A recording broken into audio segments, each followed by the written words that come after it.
Buradan səngərdən keçdilər. Polkovnik İlqar Mirzəyev burada oturdu. General-mayor Polat Həşimov gəldi. O burada oturdu. Buradan binokul vasitəsilə ərazi müşahidə etdi və mənə dedi ki, AQS-lərdən yaxşı atdınız. AQS-lərdən atdığınız mərmilər düşmənin mövqeyinin içərisinə düşüb. Onlar bu mövqeylərə girməyinə peşman oldular. Polkovnik İlqar Mirzəyevə tapşırıq verdi ki, düşmənin bütün örtülü dodları vurulmalıdır.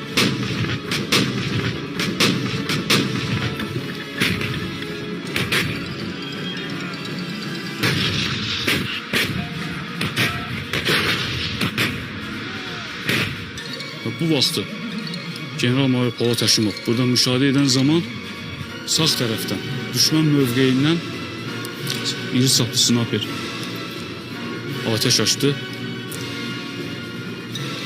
Oturduğu yerdən başının üzərinə bir 50 santim yuxarıda bu təkərə dəyərək mərmi istiqamətini dəyişdi. Novruz onlardan soruşdu. Neçə mərmi qalıb? Novruz məruz etdi ki, cənab general 7-8 mərmi qalıb. Bu mərmini də at çıxaq. Ara sıra atan vaxtı mənə çağırdı. Təbriz. Mən cavab verdim ki, bəli cənab general, NSVP mövqeyi dedi, söz ağzında qaldı. Həmən zaman elə bu qarşımıza bura mərmi düşdü.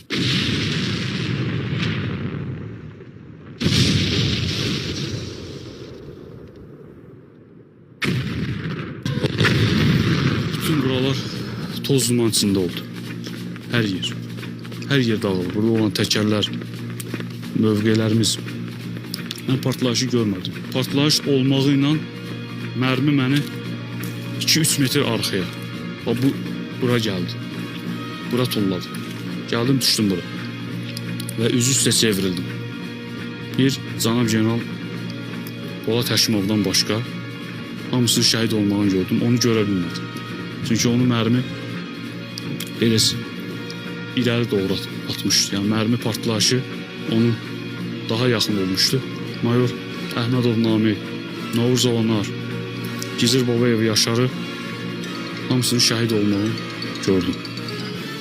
Birdən İlqar Mirzəyev, Polkovnik İlqar Mirzəyev yadıma düşdü. Sağ tərəfə baxanda gördüm Polkovnik İlqar Mirzəyev burada uzanıbdı. Yəni üzü torpağa tərəf. Əlimi atdım sağ